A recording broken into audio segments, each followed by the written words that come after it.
Welcome back, fellow gamers. So I want to talk to you today about the Amonkhet Block and give you my synopsis and review of what went down and how I feel about the block now that we've pretty much completed the story arc, the set's released for Hour of Devastation, and we're starting to look forward onto Ixalan and, Commander 2017. So what did I think of the block? Well, I'm going to break it down in a few different ways. I'm going to talk about the storyline. I'm going to talk about the marketing efforts. I'm going to talk about the themes and mechanics.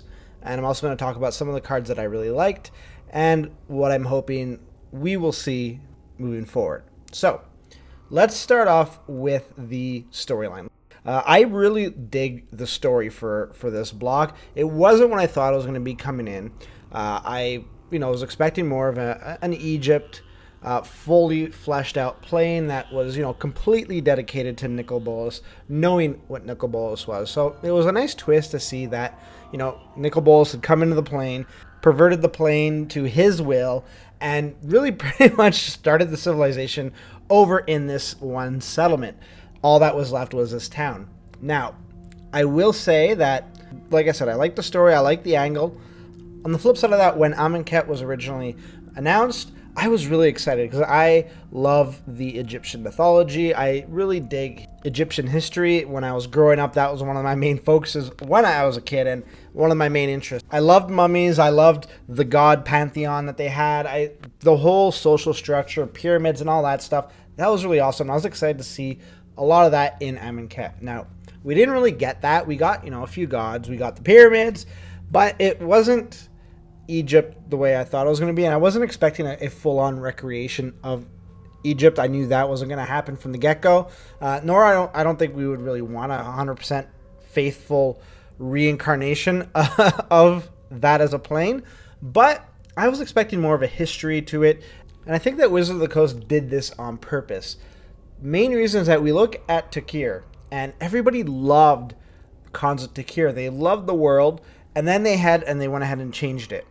And then everything that people liked about the first set in that block was completely overwritten, and people were like, oh, well, I really like that first block, and it sucks that we can't get it back anymore now that the events of Fate Reforged happened. So I have no doubts in my mind that Wizards of the Coast made this change to avoid a situation like that. They don't want to, destroy everything about a plane and then have people say, well, why'd you destroy the plane? We liked it. Well, they want to tell a story, and that's completely fine. That's normal, right? But at the same time, I'm left with so many questions, like, was there an original pharaoh? Why was the plane dying? Now, there has been some debate around why the plane was dying, and some people seem to think that Nicol Bolas destroyed the whole plane. That's not the way I read it. I went back and reread the whole story for this set in this block, and I think it was just a plane that was already dying, and Nicol Bolas saw a way to capitalize on a plane that's kind of been destroyed and the resources that this plane has, and just, the fact that there's undead and so on and so forth. I think that's why Nicol Bolas went there. It wasn't that he just destroyed the whole plane and then decided to act. He really saw a plane that was down and out. But that's the thing. I'm left with a lot of questions. What were the other three gods really like? Before Nicol Bolas had subverted them, destroyed them, and then recreated these three gods.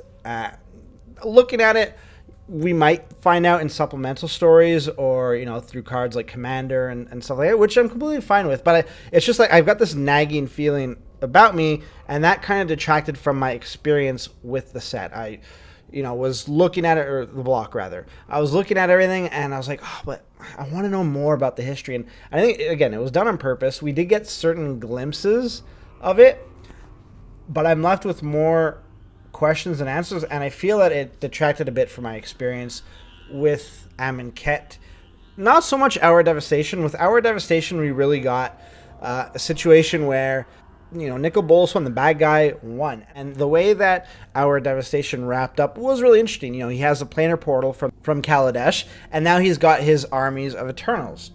And all of that, we saw the defeat of the Gatewatch. I was so happy about that. And I'm not one of the people who just craps on the Gatewatch to crap on the Gatewatch. I just find they've had too easy of a path up until now.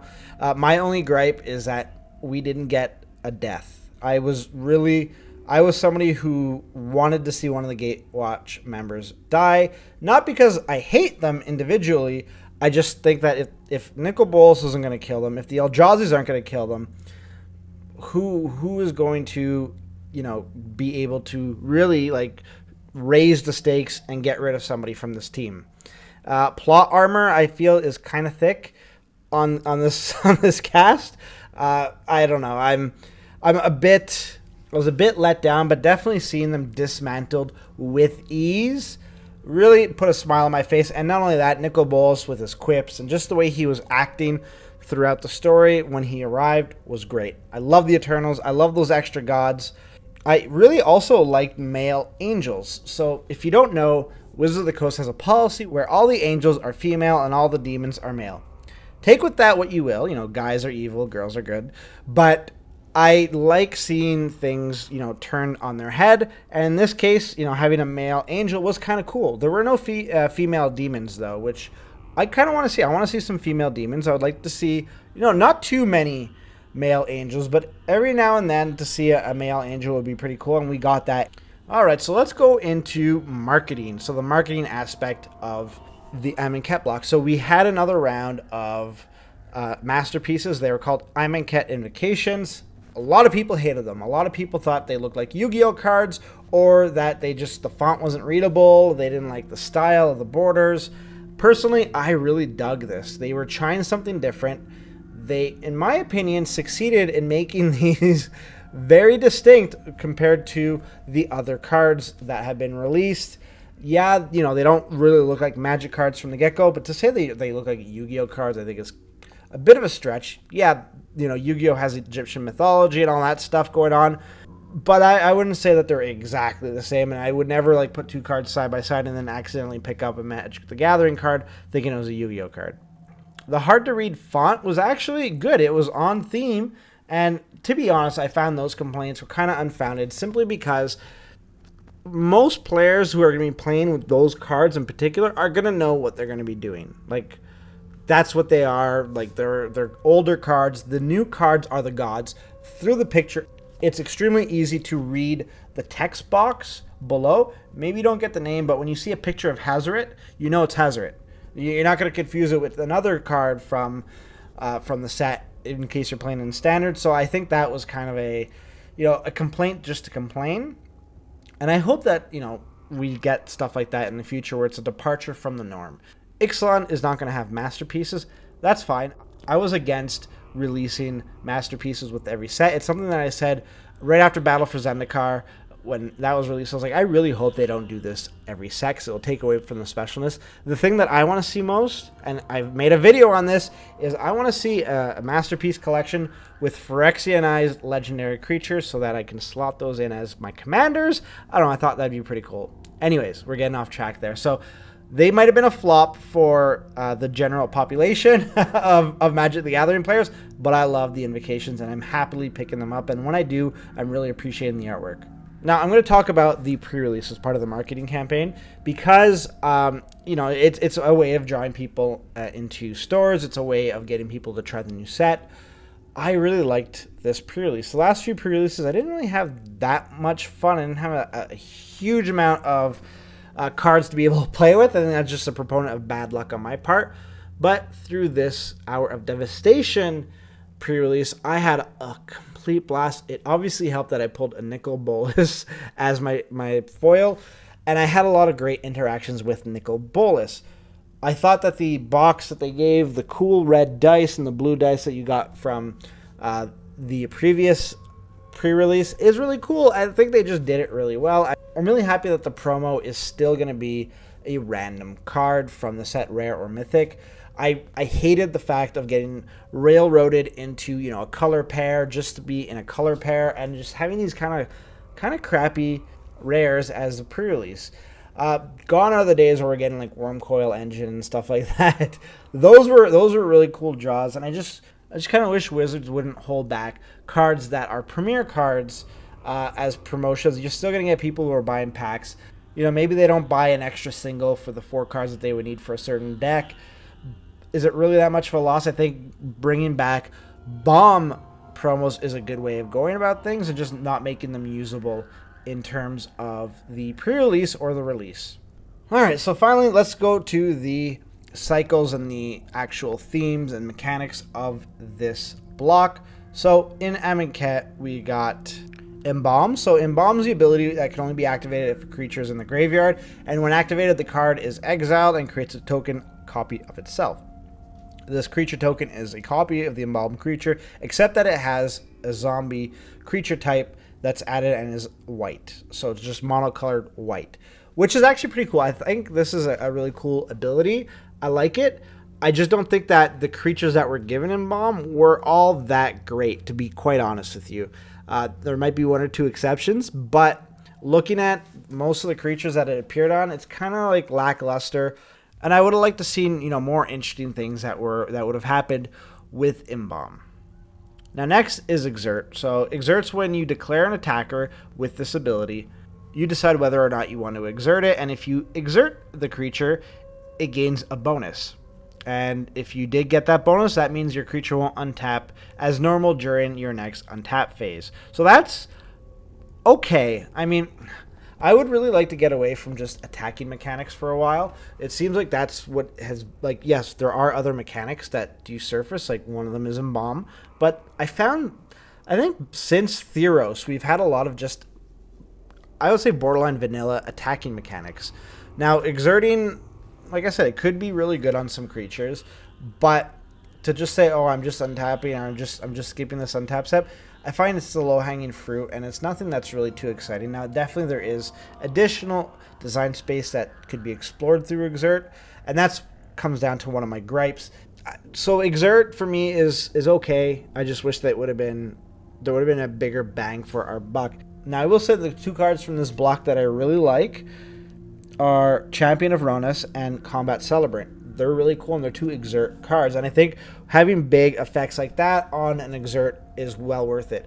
Giving a creature, +2 attack during an Exert trigger isn't really that cool. Like, it's borderline boring and annoying. Now, the other mechanic we had was Aftermath. I'm just going to get this out here right away. I don't like the Aftermath cards, mainly because I don't like the layout of the cards. It bothers me aesthetically. They probably looked at a bunch of different ways, maybe just putting it as regular split cards with a, rider on the Exert part that can only be cast in the graveyard, but I'm assuming that they did this because, they wanted to avoid further confusion. I just don't like it. I don't see why it had to be halved. If they could fit the keyword text into that small area of the bottom portion of the card, well, you could have easily just had an Aftermath ability tacked onto the bottom of the card, whereas Aftermath, semicolon, and then the ability of the card. No reason to twist the art to its side. Yeah, I like what they did with the names of the cards, like, Destin and Lead, so you're destined to lead. That's cool, but I don't know. I just, every time I look at these cards, I do not want to play with them. And if I don't want to play with them, I'm not going to. So even if a card ends up being really good, I might not use it just because of the aesthetics of it. Now, as our Devastation rolled around, we got 2 extra mechanics, and that was Eternalized. So that replaced Embalm. And I actually really like Eternalized.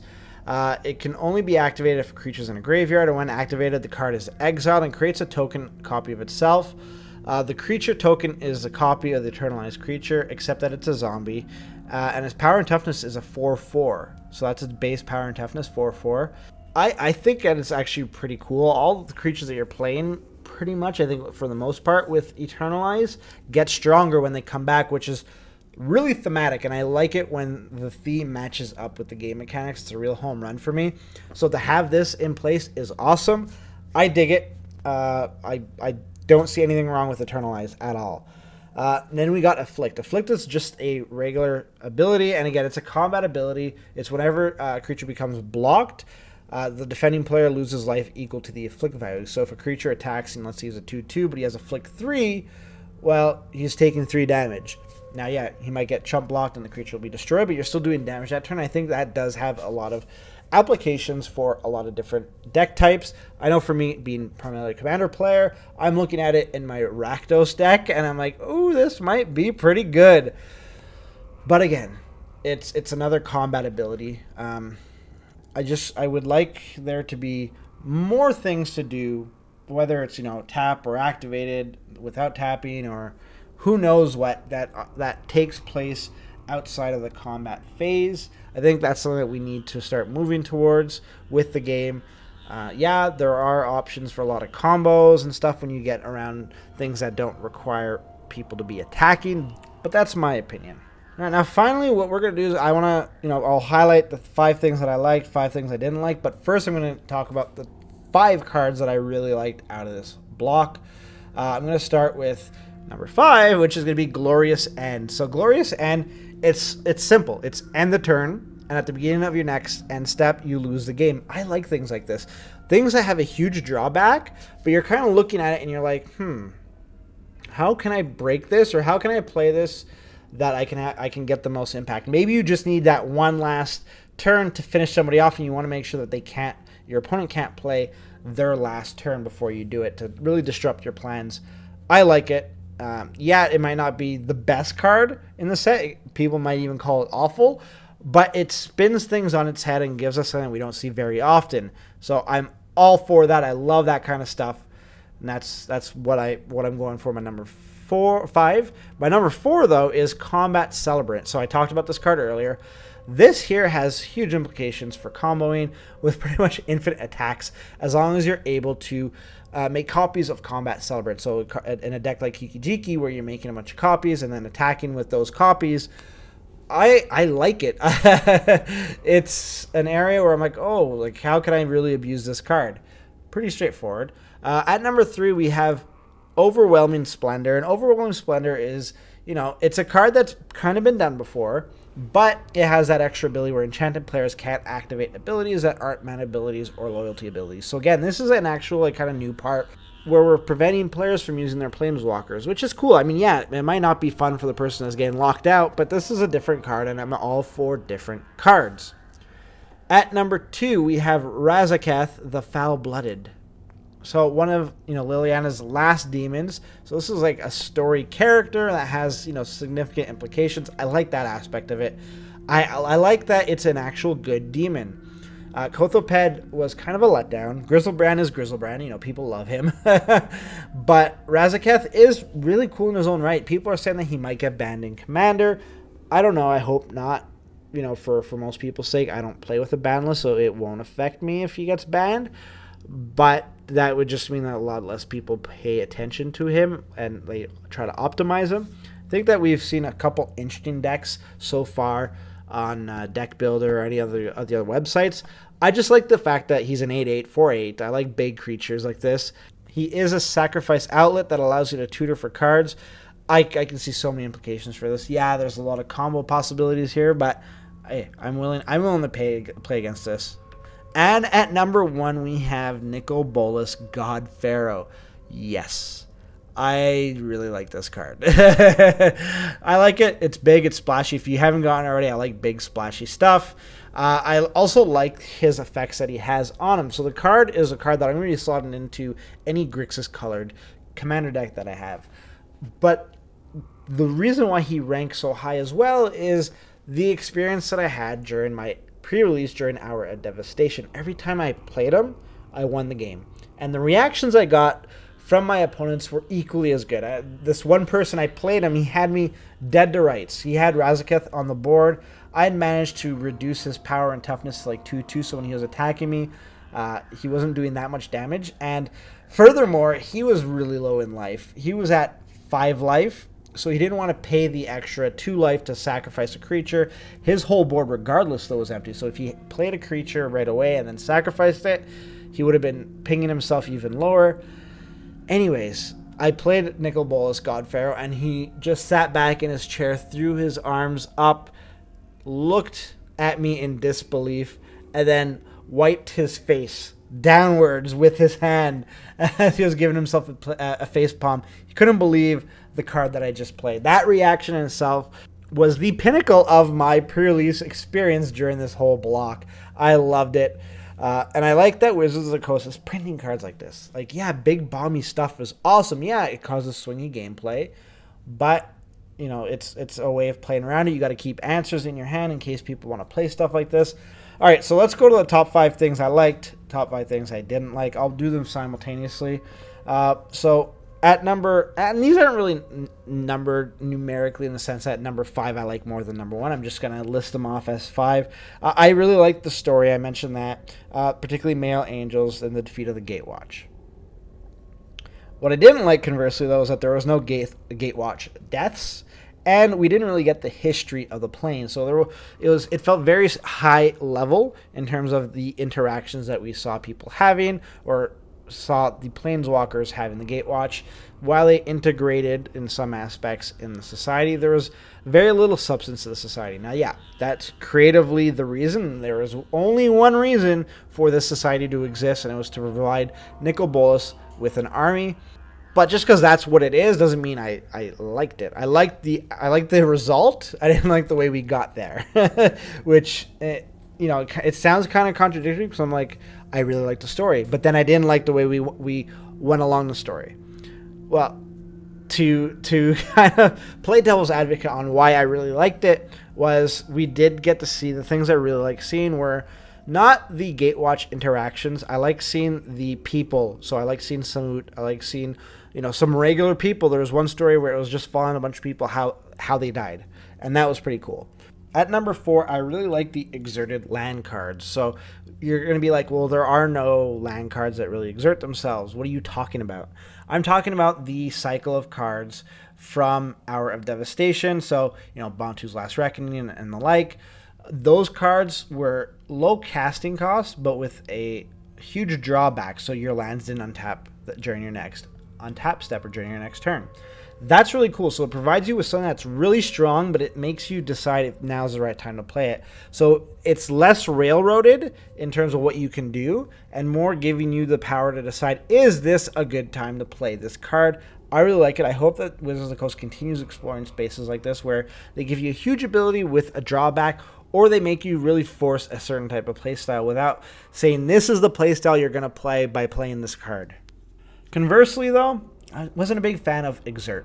So while I did mention Champion Uranus and Combat Celebrant as 2 cards that I really liked, and even Combat Celebrant was on my top 5 cards, I didn't like the way the abilities were handled for the most part. Now, yeah, you can't give a big ability like the Combat Celebrant's ability to a common card, but to say, you exert this for, 2 extra attack this turn, it's kind of boring. Outside of limited play, I'm not going to see anything like that. At number 3, we have the art of the set. I think this is a beautiful set.